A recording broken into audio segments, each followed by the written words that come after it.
the update. It is Tuesday, March. You gotta be shitting me.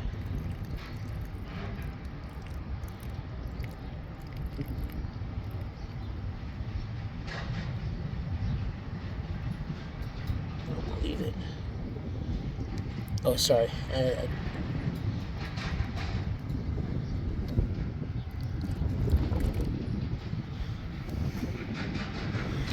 I don't believe it. Oh well. Lucky. Alright, anyway, yeah, so it is Tuesday, the 30th, the 31st, March 31st. And things are really happening now. So we got a couple marigolds peeking up. Eventually we're gonna have to thin out the Brussels sprouts because they're everywhere. We got squashes. We got squashes here, squashes here, squashes here. So we got our zucchini, our yellow squash. We got our scallop squash. We got sunflower. A couple of sunflowers have died, but we still got a lot of sunflowers in the back. We got corn coming up everywhere. As you can see, we got corn all around here. Sunflowers. We got a couple green beans coming up. Not really strong yet, but they're here. We've been getting mushrooms in our bed. And I looked it up. These mushrooms are slightly edible, but not much nutrition value. So they're kind of like, they're considered a lesser food. But then over here, our pumpkin. Our pumpkin's doing fantastic. I even added the mulch today so we can, keep it moisture during the day. But our pumpkins are doing fantastic. Then this is I think this is the honeydew. But as you can see, it is just, it's really growing up fast. Got the mulch on that. We got some marigolds coming up in here, which is going to be good to keep pests away. And this is what I was like saying oh shit about, but apparently we got a strawberry going. So that's pretty cool too. I didn't expect that. This one, I think this is a cantaloupe. It's not doing as good, but it's still moving along.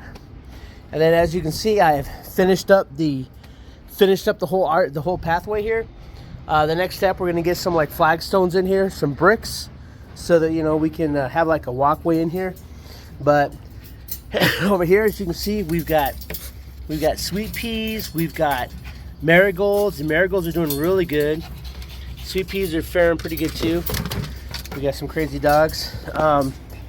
This thing is doing fantastic. Here we've got some Swiss chard. Here we got Swiss chard, and then we got this tomato that I didn't plant, so I'm pretty sure this is a cherry tomato because they tend to self-propagate.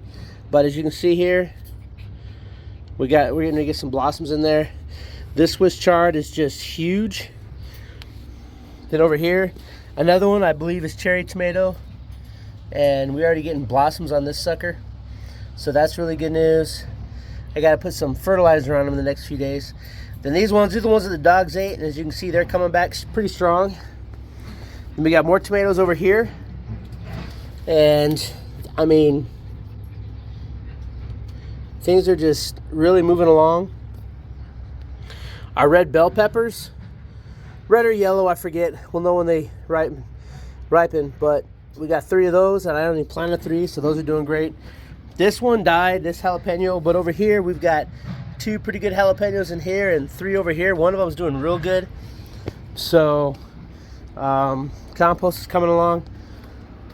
But I mean, you can look from a distance and you can just see how good these plants are doing.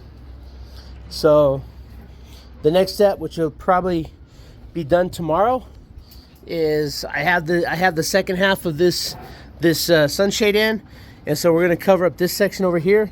Again, it's only 40%, so it doesn't block out all the sun. It still lets a good enough amount of the sun through to just gotta keep pulling up these dang weeds, but eventually they'll stop growing. But yeah, lots of green in the garden. Everything's going great. Yeah, and I mean, I'm loving this red mulch.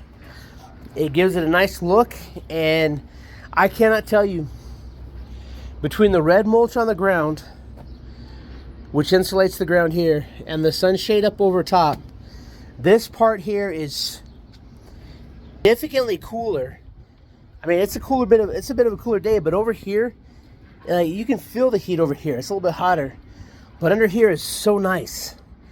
I don't know if it's just, you know, but and I was putting the red mulch down. I noticed that the temperature was just dropping, and so this is a really nice little area here. Again, my wife wants to put a bench out here. I don't know where, probably over in the area here. As I get this covered up, this was, I believe at some point in time, this over here was a window, and I'm thinking about putting in some planter boxes on this right here. So it is, since you know, you can go vertically, well, you can go vertically down too. So if I get like a good vining plant that'll grow down, I don't know, cucumbers maybe, if they'll sprout, then it's my baby. She's crazy. Get back, get back. But don't you come in here.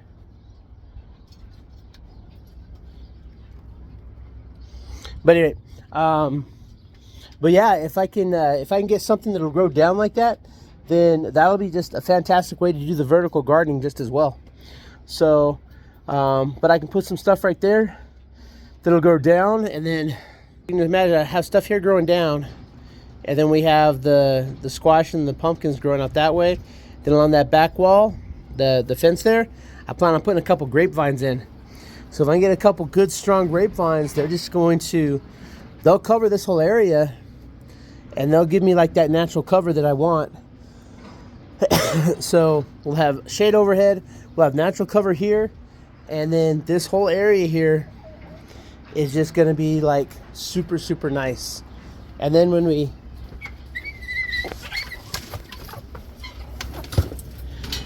knucklehead, sorry about that, but this whole area in here is going to be super, super nice. It's already cooler, and with the sunshade over top, and I'm thinking about putting some solar string lights along the house right there, so that we have like a little bit of light in here at night. Nothing too major, but I think it'll really really nice, you know, because granted, the whole point of this is to be self-propagating, right? To make your own food so that you can save a little bit of money, you know, at the supermarket, and in times of need you can provide for your family. That's the goal of everything that I'm doing. However, it can be nice too. It can be a place of serenity, a place to get away, a place to read, to just, you know, be quiet and just, you know, think about what's going on, and strategize and figure out what's going on, and just, you know, and it'll be a place for your family to just sit down and relax. So, and it can be both, because it is a garden, and so that's what we're going on here. And again, I'm trying to rethink. I think I want to redo the Swiss. I don't think I'm gonna do them in buckets. I want to do. So what I may do is put in some more raised beds in here. I don't know how or where, but what I might do is actually make raised beds in between here. One right there, one right here. You know, elevated raised beds, maybe one right there. So in between it, so then the vining plants can grow underneath it, and then you can have plants growing, you know, at like pretty high, so that the sun can get down underneath them. But I think that would be a good way to do that vertical thing. And then we'll have the vining plants that can come down. But I think that's probably going to be the best way to handle this. But either way, we're doing real good. It looks nice. Again, once we get the brick pathway in here, I think it's gonna be a lot nicer. Get a little bench, a brick pathway, and it'll be a nice place to get away, especially if it's a hot day, because I'm telling you, it's significantly cooler underneath this sunshade. You wouldn't think it'd be as cool as it is, but it is. So then of course in a couple months the shed's going to be in there. Of course the yard's much cleaner now, but in a couple months the shed's going to be in there, and I'm going to put a couple trees in between here and the shed. Maybe only one, depending on how much room, but I may offset them to go here and here, or one right here and then one right there. I may offset them, but I'm going to try to get a couple trees right here just to add more to the shade, because if I have the shed there, my office, and I have a couple trees to provide shade in between the shed and the garden, and then we have the garden over here, so this whole side of the house is just going to be garden, trees, you know. Then the shed, I may put, I don't know, maybe I might put in some fig bushes or something, because I saw they had figs at Lowe's the other day, and figs are really good. So yeah, but that's it for this week. I'm really liking it. I think it looks a lot better. Again, the red mulch, and this time around it was even marked down. It was only $2 a bag. It was 5 for 10. So I picked up $20. I picked up 10 bags of mulch for almost nothing. So see, it's just red mulch all the way down, and I got it. I mean, I didn't lift the buckets because I didn't want to disturb them, but there's red mulch behind them. I put red mulch, and I tried to raise it up a little bit higher here, and I might raise it really high in between here, just so that I can try to keep some of the moisture from evaporating out of these bricks. So, but even with that, some of these peas are doing real good, and I mean it's looking really good. I'm pretty proud. I'm pretty happy, and just one more thing to show you. So anyway, yeah, so out here we do have our blackberries, which there's nothing coming on those yet, but they say they're just in the dormant stage. Then over there we got, I think those are parsnips. There's some beets, but then over here we got the second string of radishes starting to come up. So that's pretty good news too,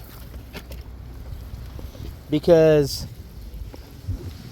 they're one of those fast foods, so fast, so you have to keep them going in there pretty good. But this is the apricot tree that we just put in, or the nectarine, and we have several fruits. There's 3, there's one down there, there's 4, there's 5, there's 6. So we have several fruits already forming on this nectarine tree. So that means that when we purchased it, it's 5 years old. So, because we got a pretty good harvest. And then over here, take out the dead branch in the middle, but we've got 16 or 17 or 20. We have a lot of blossoms on this pomegranate tree. So we're probably gonna get a lot of pomegranates this year. There's 3 right here, 4, 5. Then over here, we've got 6, 7, 8, 9, 10, 11, 12, 13, 14. Then over here we got 15, 16, 17. Yeah, so we've got, 17 to 20 blossoms getting ready to open up on the pomegranate. So next month I plan on getting a second nectarine tree. So next year we can have, the cross-pollination. So we'll be able to get, more nectarines. So, but that's really good news.